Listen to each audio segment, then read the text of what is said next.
The Cartoonerific podcast is sponsored by the Wonderful World of Animation Gallery, home of rare and wonderful fine animation art. Visit their website at wwagallery.com. And for our Cartoonerific listeners, you will receive a special 10% discount off any purchase if you purchase by March 25th, 2024. Just go to wwagallery.com and enter code CARTOON10 for your 10% discount. Once again, this discount is only valid until midnight, March 25th, 2024. Once again, visit wwagallery.com.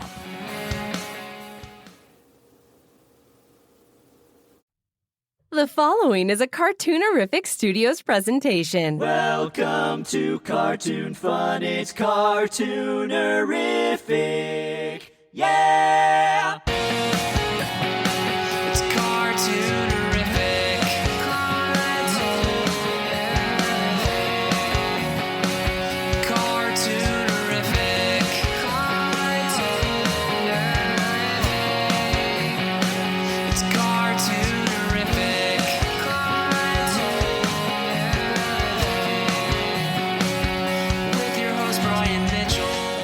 Well, howdy, and welcome back to the Cartoonerific Podcast, Classic Animated Cartoons.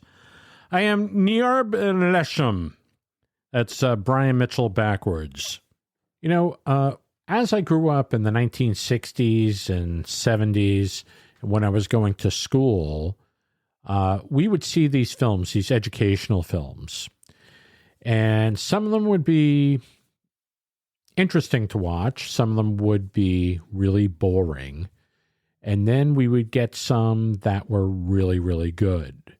Some of the really good ones were produced by the Bell Labs or the Bell Telephone. They put out a series of films that were basically originally shown on TV.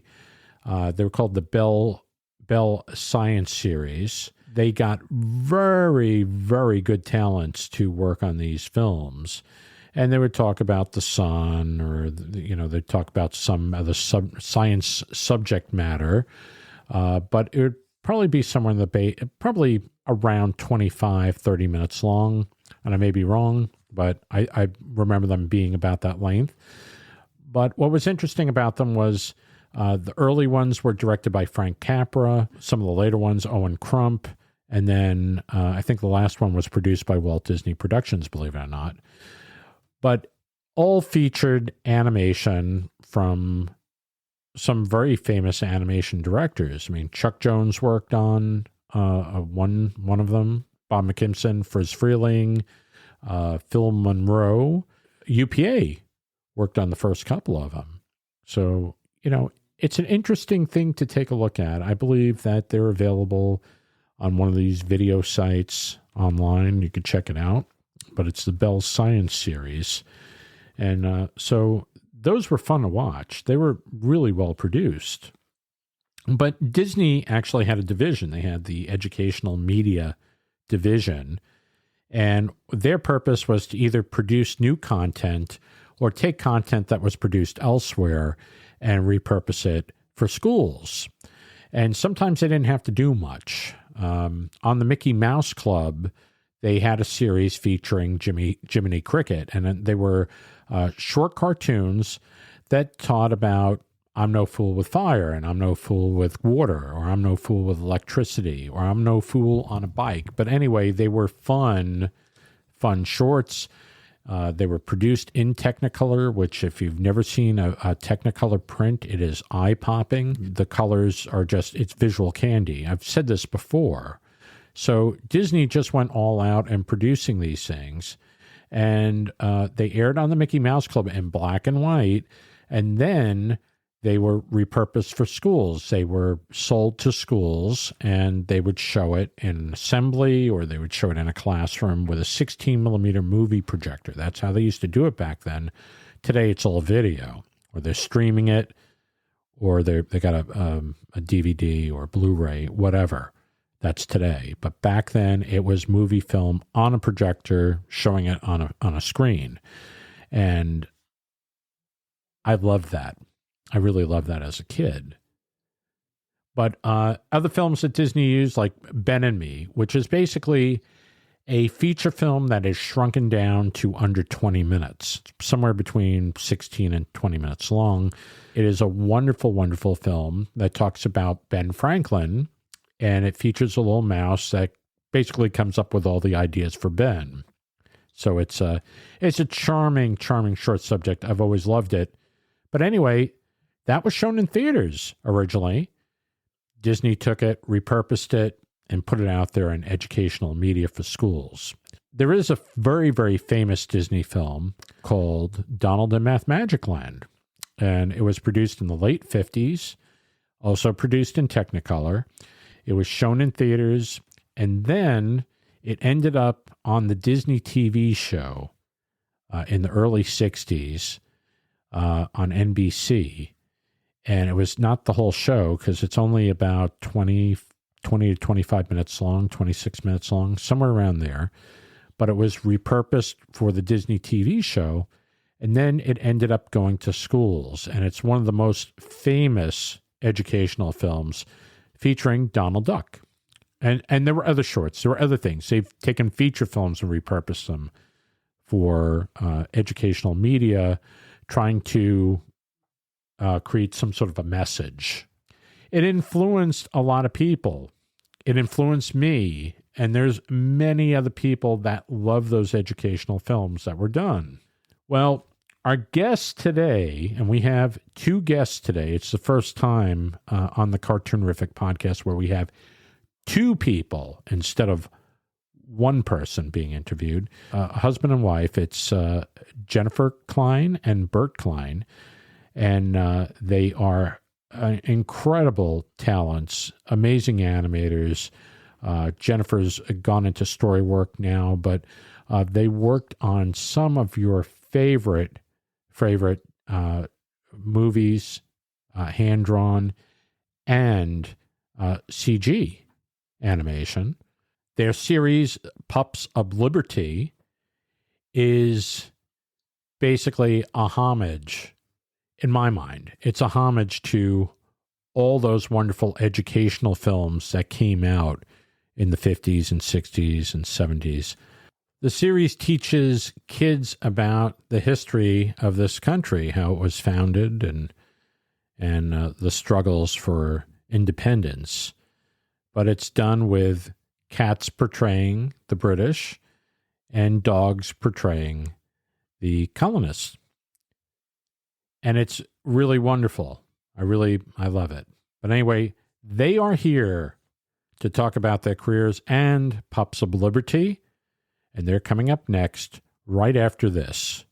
Don't go away. Cartoonerific is the place to be to celebrate hand-drawn animated cartoons. The Cartoonerific podcast features interviews with the magic makers behind your favorite animated cartoons, with episodes uploaded every Friday. Or visit the Cartoonerific blog featuring articles about classic cartoon animation. At the Cartoonerific Gallery, view original animation art and memorabilia from your favorite animated films and TV shows. The company store features exclusive swag from the Cartoonerific universe. And coming soon, brand new world premiere cartoons on the Cartoonerific channel. It's all here. Join the fun at www.cartoonerific.com. That's cartoon, ERIFIC.com. It's Cartoonerific, saving the universe one funny cartoon at a time. And now it's time for our special Cartoonerific guest. Yikes, you got the twofer today. You got more bang for your buck here on the Cartoonerific podcast. So I can't say enough about these two. Jennifer Klein has worked on some of my favorite films, including Space Jam, The Iron Giant, which is probably my all-time favorite. But she worked on Emperor's New Groove, which I really love. She's now doing story work on films. Her husband, Bert Klein, started at Disney, worked his way up pretty quickly to be animator for Phil on Hercules, and he's worked on, oh my God, Atlantis and Pocahontas, and also on Emperor's New Groove. And then he went on to become a CG animator later on, working on films like, as an animator, Frozen and Zootopia. The resume just falls off the table here. It's so long on both of them. They have both been working. It's a labor of love called the Pups of Liberty.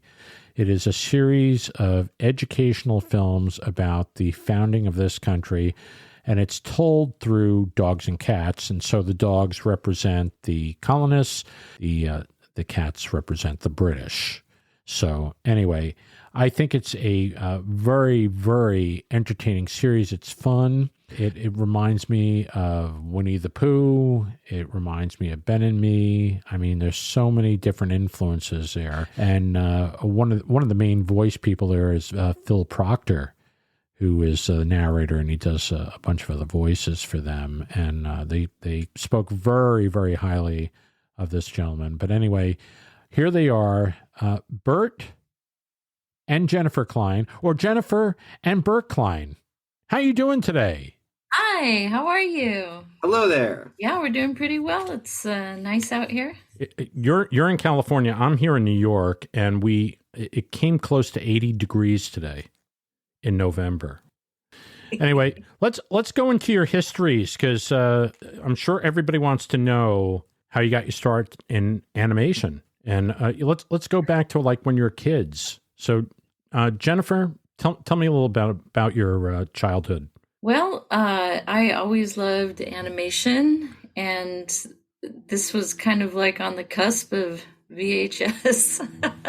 Right. So the one thing I watched over and over was Robin Hood. That was like my big inspiration. So I always wanted to be an animator, but I was starting to get kind of discouraged because there was never any animation classes back then. Mm-hmm. And my mom found this program. It ended up being the ROP program at Roland Heights, Roland Animation. And I started going there in high school. And after a few years there, I started at Warner Brothers. Wow. That's pretty neat. How old were you when you started at Warner Brothers? I was 18. Wow. That's fantastic. What about you, Bert? How did you get into this whole thing? Well, a similar way. Before I tell you really quick how I got it at an interesting piece of trivia. When Jennifer found out about Roland, that actually, the contents of that class, the origin was at the Orange County High School of the Arts, and their animation class was actually to bus kids over to Roland Animation. But she actually had some celebrity classmates in there because they had an acting program. So she went there with the guy who plays Mando in The Mandalorian. I can't remember his name right now. Oh, wow. Big actor now. Along with the guy who played Rufio in Hook. So they were classmates of Jennifer when she went to that school. But her actual animation class at that school was taking her to Roland Animation, where I was going. And my dad discovered that class in an article that was in Animation Magazine, because it had announced that Roland Animation had won some kind of an award or contest. And my dad thought, this might be a good place to take my kid. So he drove me down there, and I met the teacher, Dave Master, who was this amazing, amazing teacher who ran this fantastic program. Now, it was at a high school where they had an animation class during the day, but they had an after-school class at night for kids from other high schools as well as adults. I was at another high school, so I was permitted to attend that, as was Jennifer, and that is where we met.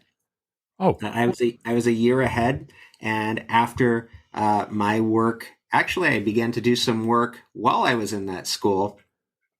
I was an intern at Film Roman in 1990, where that led to a job post-graduation.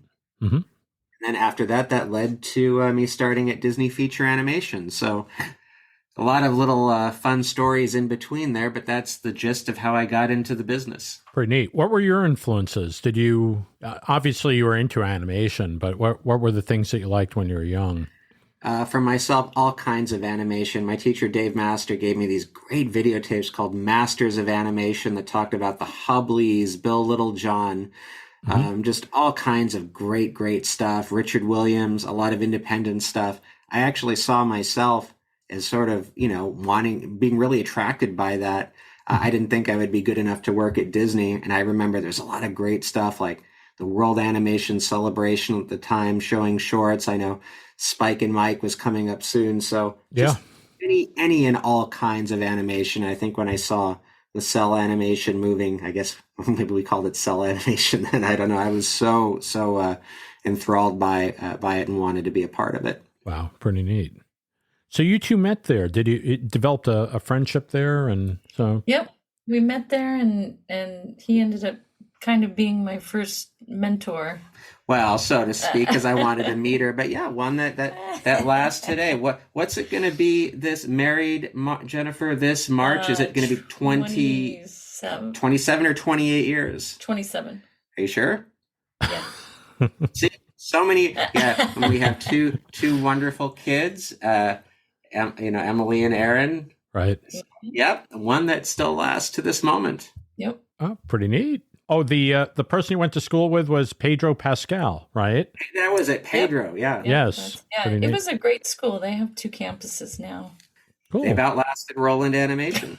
Yes, What was the first thing you worked on, Jennifer, over at Warner Brothers? What'd you do there? Let's see. That was back when Warner's had a feature division, and DreamWorks, Disney, and Warner's had this big competition. So I was really, really lucky in that when I went to Warner's, it was directly into a training program. Okay. So it was an animator apprentice program. Mm-hmm. And the first thing, so we did training for a little while, our group, Right. And worked with a mentor, Dave Steffen, who's a fantastic guy, former Disney animator. Right. And when we went into production, the very first thing I worked on was actually the first Space Jam, because that was kind of, it needed help, it was all hands on board. Right. So we worked on that, on the first Space Jam. And then Quest for Camelot, when Bill and Sue Croyer were still there. Right. That was my second one. And then you must have worked on Iron Giant then. Yes, that was kind of the consolation prize for Quest for Camelot, was the Iron Giant. So that was, as everybody says, fantastic. That was a great film to work on, especially as a young animator. Yes.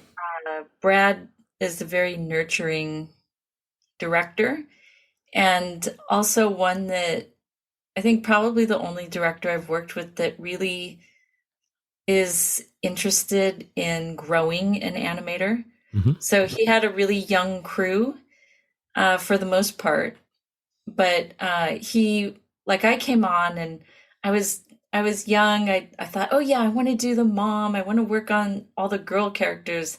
And he pretty much said, no, you're doing every old man, every curse word, everything that is against type. That's what you're doing. Wow. And I think I probably learned more doing that than I would have doing something I was naturally drawn to. And he would do that to all the animators. Like, there was an animator that didn't want to do acting. He really liked action. Well, he cast him all the acting sequences, Wow. And then so it was just that's unheard of, really. It is. And it's, as a director, it's taking a risk because you're casting people against maybe what they're used to doing. But it was just it just has stuck with me all these years because it's very fascinating. Like, wow, he's really interested in what he can get out of these people. And sometimes it's a big surprise and really great for the film. I interviewed Bill Waldman. Bill and I used to be, we used to work together in the same office over at Sullivan Blues Studios. And Bill is basically, he's one of these guys that, they would throw all these things to, and he would always be hemming and hawing and going, yeah, I don't think I can pull this off. And, in his Bill Waldman way. But then he would produce something that was so good. Mm-hmm. And he's one of those unsung animators. He's one of those guys that you never hear about, really. I talk to Bill all the time. Bill's one of my dearest friends. I used to share an office with him at Disney. Yeah. Mm-hmm. And I think at a few other places. So yeah, we spent a lot of time together. Yeah. And it's often the most humble, the animators that are there to show up every day and do their job, and they want to contribute, and sometimes they aren't always given, so that's kind of what I loved with Brad. But yeah, Mm-hmm.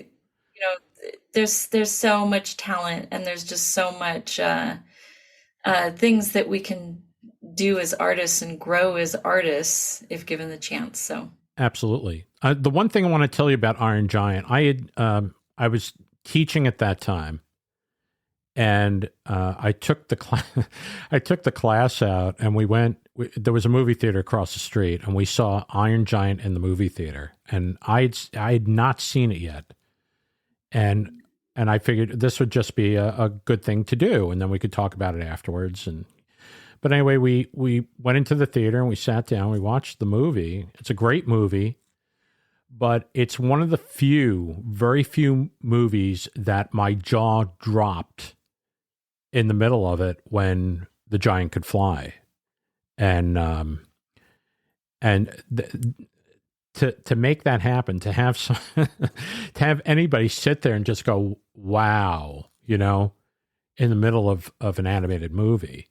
I know the giant was, I believe that was all computer animated, correct?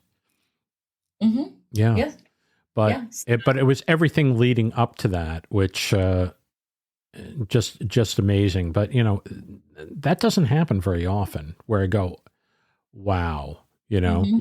or not recently for me anyway. The story crew on that was really fantastic too, and Brad being one of the writers, he had a co-writer too, but Mm-hmm. he was really dug in. And then Jeff Lynch was the head of story, and just a fantastic crew, and they were just so hands-on and so really invested in getting everything right. And then they also, Iron Giant was very limited budget-wise, so it was like every little dollar counted, every little thing counted, which is, as an independent, you can really relate to that. Everything counts, and you're Mm-hmm. counting every second. How can I trim this but still get my message across? Right. How can I use this maybe shadow strategically to, get some atmosphere? Like you're really kind of looking at film. You're looking at it in a little bit of a different way than if you have a whole bunch of money. Right. So I think they made a lot of smart decisions on Iron Giant because of that too. I think the other thing too about Iron Giant was, didn't they leave Brad alone while he was making that movie? Because I think when Quest for Camelot came out, I think the enthusiasm kind of died down, and I think they kind of gave him a little bit of room to just do what he wanted to do. Because it seems like everything now is calculated as far as, making an animated movie. So much money goes into these pictures. And well, you'd have to, he's the only one that was in the meeting rooms.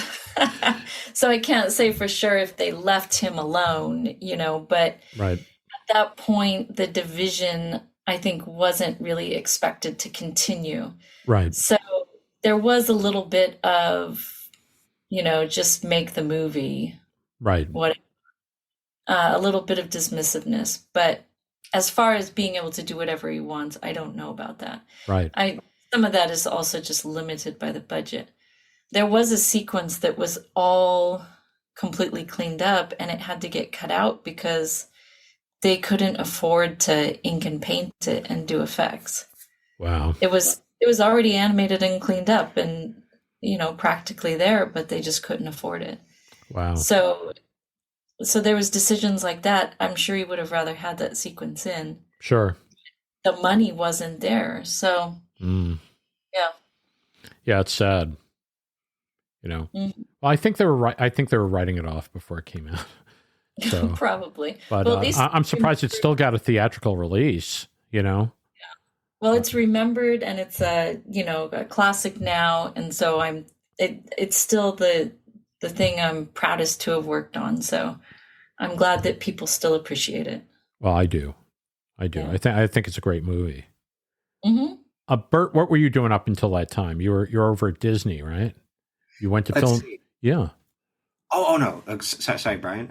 I cut you off. No. Yeah. Well, I was going to talk a little bit about my amazing experience at Film Roman. Yeah. Good. You know, also just during that great time around 90 or 91, I mentioned my teacher, Dave Master. He would take some of his favorite students over to a SIFA Hollywood night where at the time, a lot of folks like, corny, Bill Littlejohn and Bill Hertz and Mike Law, and a lot of folks were still around Lee, Michigan. So I met a lot of great old timers, and folks like Phyllis Craig were there who worked at Film Roman. Right. And Dave Master also put on this film festival at the end of the year where he got judges from different companies to go and look at the students' work. And some folks from Film Roman came one year and really liked my work and asked if I wanted to spend the summer working there. So wow. Actually, I take that back. They wanted me to come for a couple weeks, and then Phil liked me and said, hey, how about stay the whole summer? So that turned, talk a little bit about that. There were some great folks there. Like I met Corny Cole and Gloria Wood, who worked on Magoo's Christmas Carol. Great stuff. Yeah. Great. Bernie Wolf, who was in his 80s or 90s, who animated on Jiminy Cricket, was still there. So there was a lot of great veterans and folks. I felt like this kid just in this amazing world, and every day was just so fantastic to hear their stories. I got to spend a lot of time with Bob Givens. Yeah. Telling me about kids these days, and I'm just listening to every word that he has to say. And I was fortunate to get to see him just a few years ago, not long before he passed, when he visited me over at Disney. He must have been like 125 or something. Yeah. Pretty close to it, but he was an amazing guy. And I was fortunate to, with my involvement at Film Roman, to work on shows like The Simpsons and The Critic, which were amazing experiences. But while I was over there working on The Critic, Dave Master, now talk about like timing. Dave Master was at a film festival in Ojai, California. I was not there, and they were showing a student film that I did at that class that I was telling you about, where I was there with Jennifer. Right. And he happened to be sitting next to Eric Goldberg, who at the time was going to direct Pocahontas. Wow. After the screening, the two got to talking, and Eric had mentioned how much he had liked my animation. He didn't know who I was, and Dave Master mentioned that I was his student, and Eric said, they might be able to use him on a Lion King. Why don't you send his work over to the Disney Review Board? I did not even know this was happening. So while I was working over at Film Roman, I literally got a call on their PA system and answered it. And it was the recruiter from Disney telling me that they had shown my work to the review board, and was I interested in coming over as a trainee. This would have been in the summer of 93. Wow. I did that, and that is how I got into Disney feature animation the first time, where I worked there as an animator, well, first starting off as a trainee, and then a cleanup assistant, rough in-betweener, then became an animator on Hercules. I worked there on most of the hand-drawn animated features. Right. And I left in about 2002, I think, to do a bunch of other things. And I came back to Disney in 2008 on Princess and the Frog. Wow. Wow, that's pretty neat. There are people out there that, they keep applying and applying and applying, and there's not too many people actually kind of just get in by somebody saying something. That's pretty neat. So kudos to you. Well, I'm very blessed. I mean, In our school, we made films. So that was, I think you had made, how long was your film? 11 minutes or something? No, it seemed like 11 minutes because it was very boring.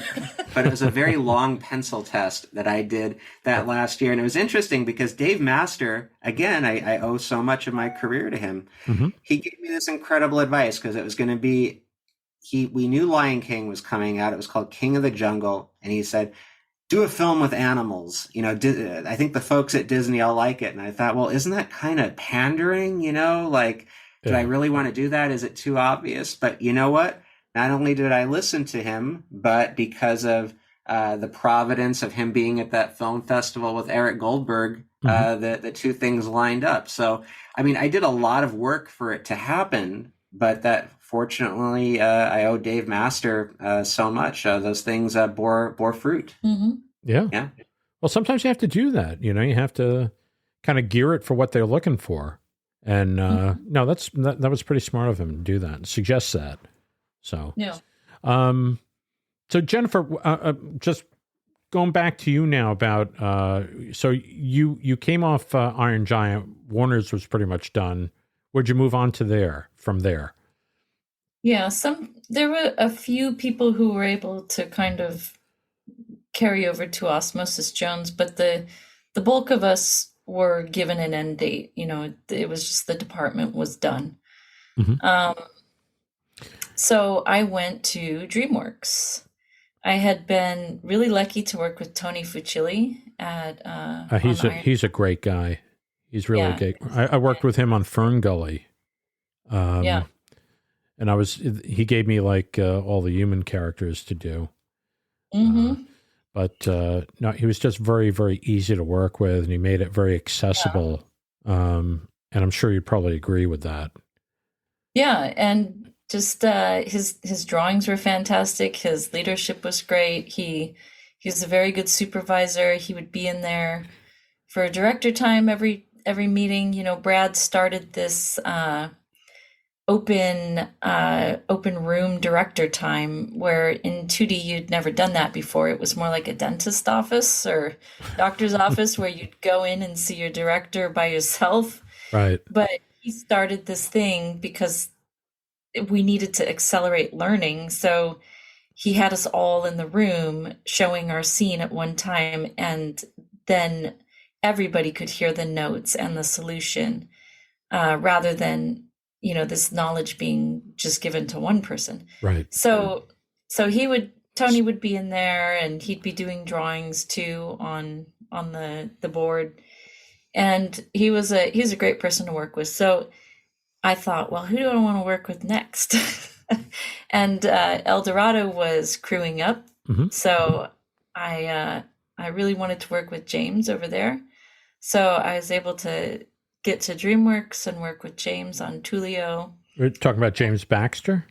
Baxter, yeah. Okay. And he's also, he's a legend, of course. I don't have to really tell anybody that, but he is also just a very approachable person, very generous with his teaching, and just a gentleman, just a fantastic person to work with. I really enjoyed my time over there. Wow. And his drawing, I always thought, oh, he just spits out these perfect drawings, but his rough phase is very, very rough. And I think I learned a lot just seeing that process, that, wow, he's doing this beautiful rough pass. He makes it look easy, of course. I mean, mm-hmm. but it helped me as a young animator to learn, okay, I can do it like this first, and then go back and think about other things later. But right. It was so great to work with him. He was a very supportive supervisor. And that crew, that whole DreamWorks crew, it was so different from the Warner's crew. So it was a fun transition there. Wow. Okay. Have you, probably going a little bit fast forward, but have you both worked on 3D animation? Have you gotten into that, or I did computer not. Animation? I went more like a story route, and Bert, mm-hmm. he did transition. Yeah, I came back to Disney after a number of different jobs. In 2008 as a 2D animator on Princess and the Frog. I worked with Eric on Lewis, and then I animated on the Winnie the Pooh project. And then After that, I did a little bit of work on Get a Horse as a hand-drawn animator, that 2D 3D combo. But Right. starting on the first Wreck-It Ralph, I began the process and became a CG animator. So I did a lot of I remember a lot of work late at nights to try and learn the software. And Right. at Disney, Walt, they used to call it feature animation. They call it Walt Disney Animation Studio. I've been a CG animator on pretty much most of the projects from Wreck-It Ralph to Encanto to today, and some occasionally an animation supervisor on some projects. Right. So yes, I am, from my day job, I have fully transitioned to CG animation. Yeah, I guess it's just a matter of necessity to do that. I really love doing the drawings and flipping the drawings and seeing it animate. And I don't know if you get the same thrill. I guess you get the same thrill out of creating the computer animation. I'm not sure. I try not to think about it too much. Yeah. I mean, they are two completely different jobs and experiences. I mean, maybe one way of looking at it is like you could be a heart surgeon or you could be a dentist. You still have an MD, you're still called a doctor, but they're both completely different jobs. So, I would say with my experiences, the two jobs are completely different, and I approach them, try to do a good job with whatever I'm handed. Occasionally at Disney Animation, they have Eric Goldberg and Mark Henn and Randy Haycock. They have some folks there that do animation for special projects and things. And occasionally, if there are a few crumbs to throw my way, if there's a little too much for them, I get to do some of that occasionally. So I do get called on to do it from time to time, and it is very enjoyable. But I just try and look at what's ever in front of me and realize it's work that needs to get done, and just try and do the best job possible without overthinking it too much. Well, I guess the objective is the same. You're creating something, you're creating a performance and then delivering that. And I guess the satisfaction is making sure that's well done. So, performance and a job that a lot of thought's been put into it by writers, story artists, directors. A lot of folks have different opinions, and so it's really just trying to get all the information as an animator and put it all together and do the best job possible with input coming from all kinds of different places. And when it works, it's very satisfying. I'd say one of the more satisfying ones was when you work on one that's very successful. I was very fortunate to work on Frozen. Yes. And I got a lot of very key moments of Olaf to animate that a lot of folks actually just literally remember from the movie that aren't even involved in animation. So you hear people reference it in GIFs or memes or in conversation. So especially because that film was so popular. So when it works and it comes to life, it is very exciting. And on those rare occasions when you work on something that's very successful and a lot of people see it, that's very satisfying as well.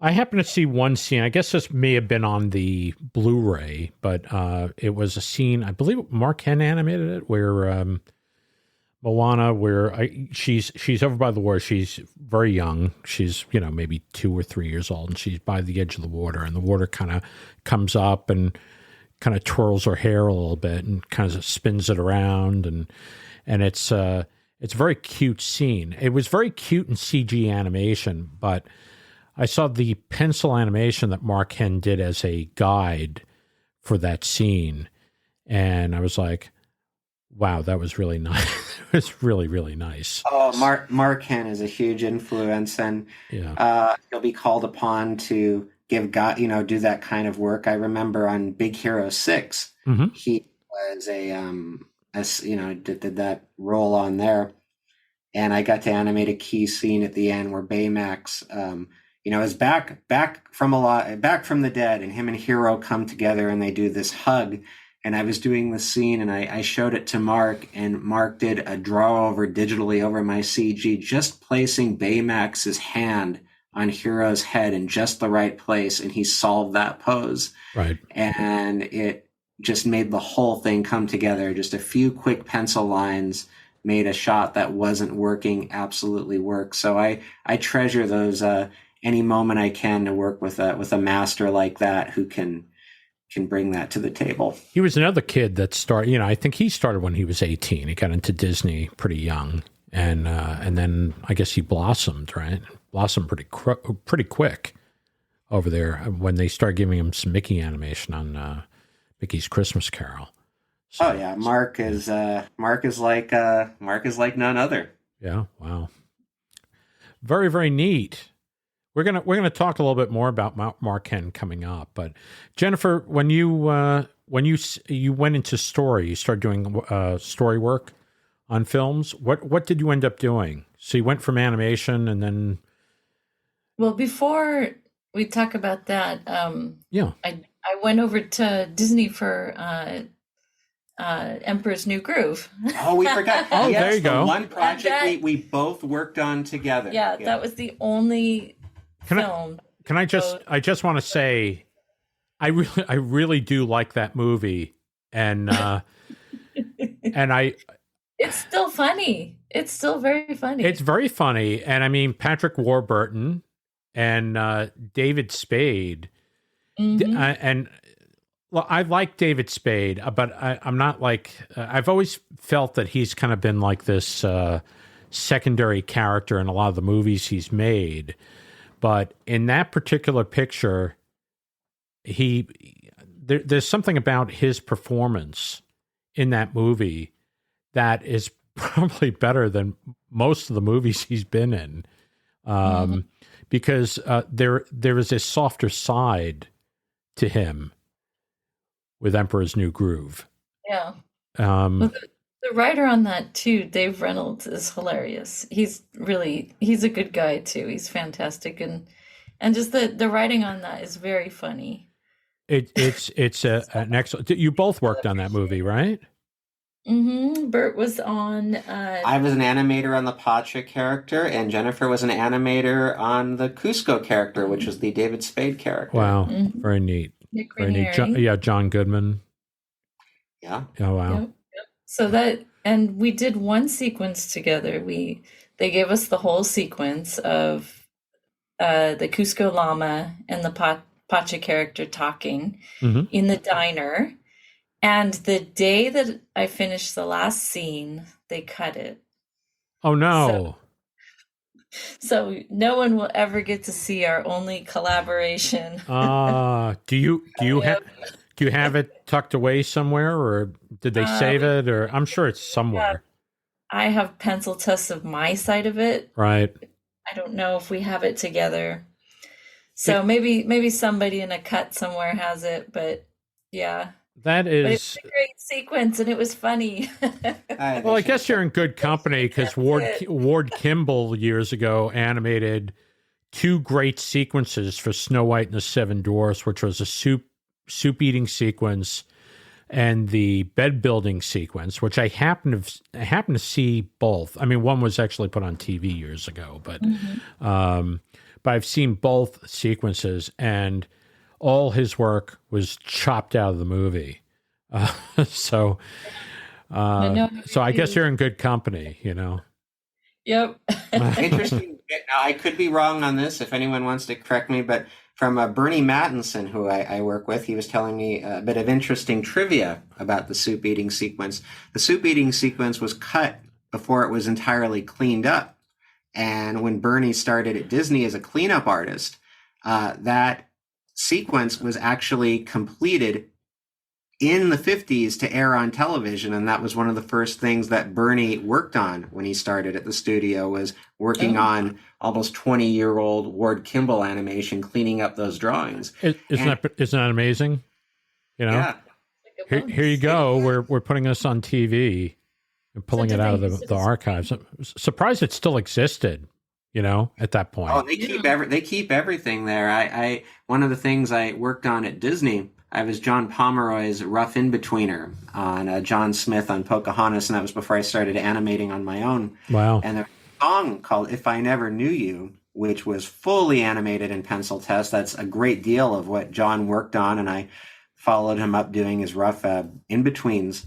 On that, and that was cut from the release of the film. And I think about a good 10, 12 years later, it was brought out and completed and colored and painted for for the DVD release of Pocahontas. So that has had that's happened before. Sure. Yeah. But but that was our moment. So far, nobody has decided to complete.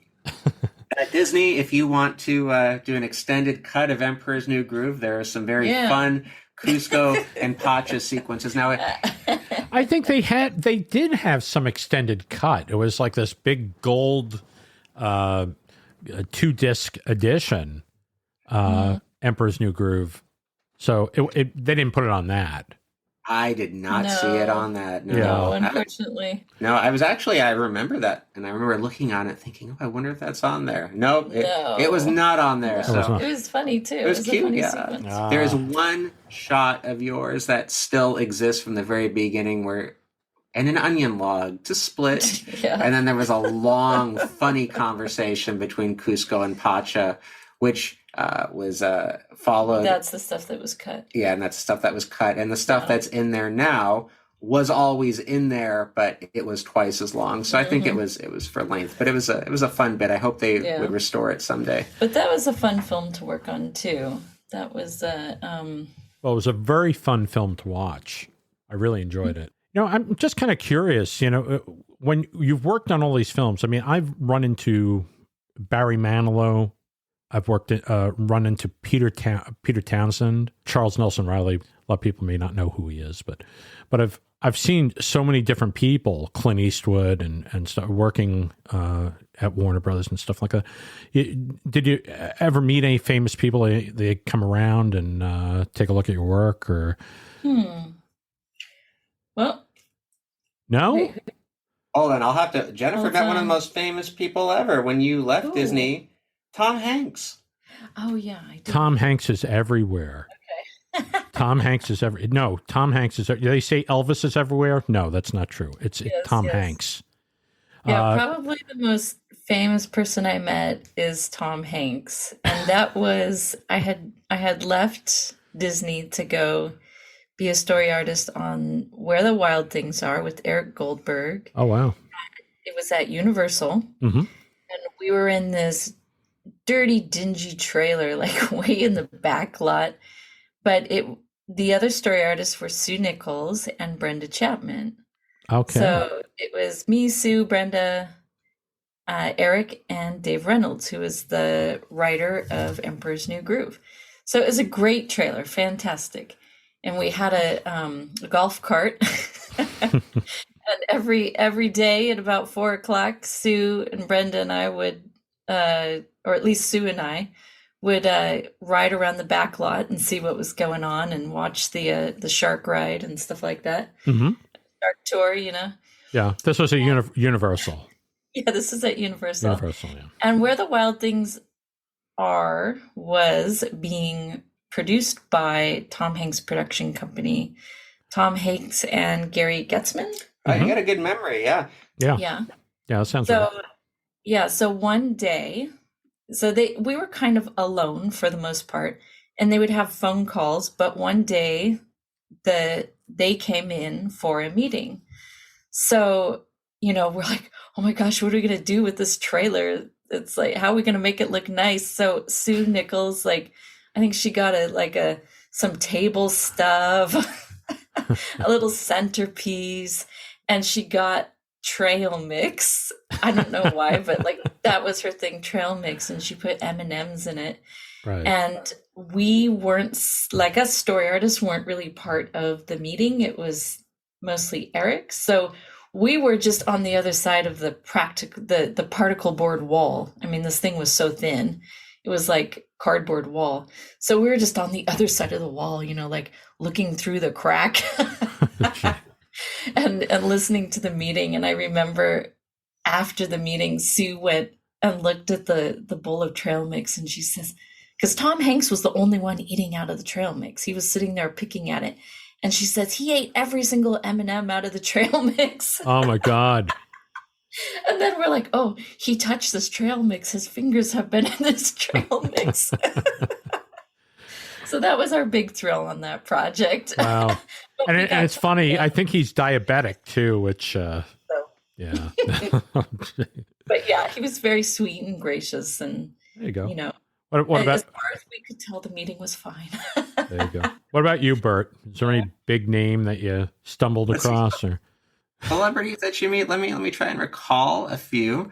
I remember I was an animator on Hercules on the character Phil, which is being supervised by Eric Goldberg. right? And Eric arranged for us all to meet Danny DeVito during a recording session and take a picture with him afterwards. So Cool. I got to meet Danny DeVito and get a photo with him, which was a great deal of fun. Sure. And who else? I remember when I was working on the Winnie the Pooh animated feature, which was done after Princess and the Frog, the last hand-drawn film that they did. Right. I remember just sort of like, hearing a voice, and I'm like, wait, what's that voice? I heard a voice like, wow, this is amazing. This is how you make these things. I'm like, that was Huell Hauser. Huell Hauser was in there to do a guest voice in the Winnie the Pooh movie. So, Wow. and that was very fortunate because that was not long before he passed away.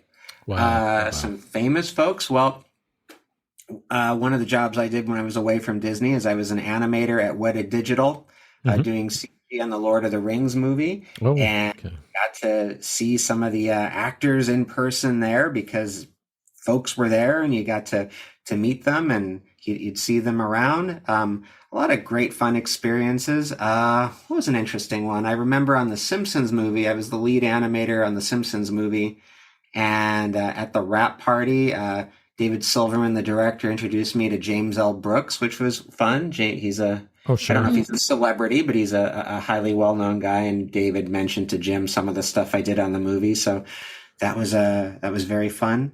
I'm trying to think if there's any. I mean, sure. I mean, you see them. I mean, occasionally. I don't know if there's celebrities, but let's see. I was the animation supervisor on an interesting project at Warner's. It was one of the last things that the last vestiges of their feature division did. It was a live-action animated movie based on Fat Albert. So it was a live-action Fat Albert movie from 2004. Mm-hmm. I was the animation supervisor in the animated sequences, and I got to meet Kenan Thompson, which was fun. He was very nice. Oh, wow. He's now, he's in one of my favorite skits on Saturday Night Live, the David S. Pumpkins sketch with Tom Hanks. So that's a Tom Hanks connection. Yes. So I'm just trying to think throughout time, you get to meet people and come across, and I'm sure there's folks I'm forgetting, but Tom Hanks is pretty hard to beat. He's a pretty big star. Is there anyone we're forgetting, Jennifer? We get lucky every once in a while. We shared an elevator with Viggo Mortensen one. Wait, who is this? With on Lord of the Rings. Oh, okay. He's one of the stars. we shared an awkward elevator ride with him because we were in the same hotel. That is so interesting. Oh, I remember that. It's very funny. Mm-hmm. Are there any people you worked with in animation, like, somebody that you would geek out about? Like, I can't believe I'm working with this guy or this girl in the animation profession. Brad is one of those. Brad Definitely. Bird. James Baxter Mm-hmm. was definitely like a big deal for me. Right. I tried to be cool when I was around him. So hopefully he didn't realize that, but that was a big deal. And then being at all these places and just seeing some of these big superstars that were big names when we were in school was always thrilling. Right. I remember visiting Bert when he was at Disney and there was Hunchback was being developed, right? Were you at Disney yet? Yeah, I believe. Right. I think maybe when you first started. Sounds about right. And just seeing that artwork was just very thrilling. And then, later meeting these heroes, Tony Fucilli and any of the old timers, like the I don't know if the 9 Old Men were. Yeah, they were still around the 90s. Did you get to meet any of those? Grant became a friend. Who was this? Joe Grant. Oh, wow. Yeah, we would go to lunch with him, and he was actually a big influence on me because his humor.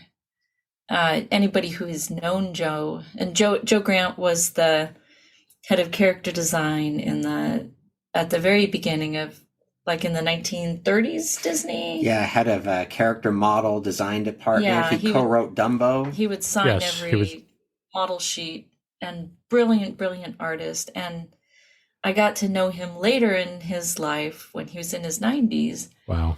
And his humor is just very subtle, very intelligent, and he loved puns, just loved puns. And I think that rubbed off on me, and that's kind of why I make what I make now. It's just, I love that humor too. So getting to know him and how his point of view of life, I think was a wonderful experience. Ralph Eggleston is a big... Yes, he sadly passed away. Yeah, and I'm fortunate to be able to count him as a friend too. Wow. And the way he sees light is something I wish I could do. I want to keep working on and see light. Mm-hmm. If I just had like a fraction of how he sees light, right? He's so brilliant. And so meeting and getting to know someone like him was a big thrill for me too. Yeah. Yeah. How about you? There's something about, you meet somebody who's really talented. It's almost like it's hard to work with them because you just feel like, you're so awestruck, with that talent. Bernie Mattinson and his boards, seeing his boards and kind of seeing that beautiful old way that they do boards. Yeah. With charcoal or China marker and just very simple and graphic. Kind of more connected to like the Bill Peet style. I love that. I love it so much. And he did the storybook. I'm sorry, he did the storybook years ago, which was 101 Dalmatians with his wife, Sylvia. Bernie. Mm-hmm. Yeah. And it's, the characters are just so gorgeous. And the layout of that whole thing is tremendous. Yeah. No, he's a fantastic talent. And maybe doesn't get enough credit. He can draw. Yeah. I love it when people who draw for a living say, yeah, he can draw, and people are like, yeah, but don't you draw too? And they don't get it. They don't get it. Yeah. When somebody says you can draw, the ultimate compliment. It's the ultimate compliment. Yeah, that happened to me with Ken Duncan, because Ken was my directing animator at Bluth, and he was looking at some stuff I was doing, and he said, "Oh, you can draw." I said, and I didn't know what that meant, and I was like, "Yeah." That's why I'm here. He said, no, you can really draw. Congrats. Yeah, Ken, I worked with Ken. Yeah, Ken's that's a high compliment coming from Ken. Yeah. Yeah, he may not think that way now, but back in the day, maybe in the 80s, but he was a directing animator at the time at Bluth, and then he decided to one day leave, and then he went over to Disney. And the rest is history. And I roomed with Clay Cadis at the time at Disney, and so Ken would come into the room all the time because Clay was on his crew on Treasure Planet. Right? That's correct. Yeah. Clay worked with Ken on and that. So yeah. Ken would come in all the time. Hey, Jen. Ken's a great animator. Yeah, I got a pretty interesting list. I mean, my whole career has been like that. I think. Let's see, Starstruck. Let me think. Yeah. When I started at Disney, I had left Film Roman and still kept ties over there. And I remember they called me up to do some freelance on animating these Felix the Cat bumpers for CBS. And Phil himself was going to direct them. So that was really cool. I worked with Phil. Right. But I went there one day to drop off some animation that I had done. And I had seen a folder, and I said, "Oh, Bill Littlejohn just dropped this off." And I flipped it. I'm like, "Bill Littlejohn?" And he had animated a couple bumpers, and it just blew my mind that I was working on the same project that Bill Littlejohn, who had animated so much iconic stuff, especially on the Charlie Brown Christmas and all the Peanut specials. So that was a huge thing. Do you have any questions or comments about the podcast? please email Brian at cartoonerific.com. Your email may be featured in one of our future shows. Hey, didn't you like that? I liked it. It was a lot of fun. Anyway, Jennifer and Bert Klein will be back next week for part 2 of our interview, so please come back for that. It's going to be a good one. I just want you all to remember that you're getting more value for your hard-earned dollar. Cartoonerific is making every cent count. Anyway, next week, more with Bert and Jennifer Klein. And in the weeks ahead, we have some really wonderful guests lined up. Now, we've had wonderful guests in the past, but we have wonderful guests in the future. So please come back for that. Anyway, if you really like what you're listening to, please subscribe to your favorite service. And this way you'll be notified when the next Cartoonerific podcast is on air. Also, if you really like what you're listening to, please tell a friend. Very, very important. As a matter of fact, don't just tell a friend, tell 3. Tell them all about us. Really appreciate it. The store is now open, featuring Cartoonerific swag, and the Animation Art Gallery is also open. You can access that by going to our site, cartoonerific.com, and you can access the store and gallery from there.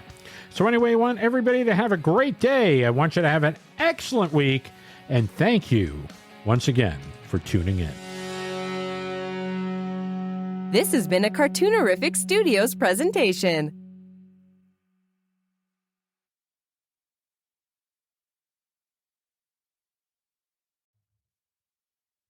The Cartoonerific podcast is copyright 2024 by Cartoonerific Studios Incorporated.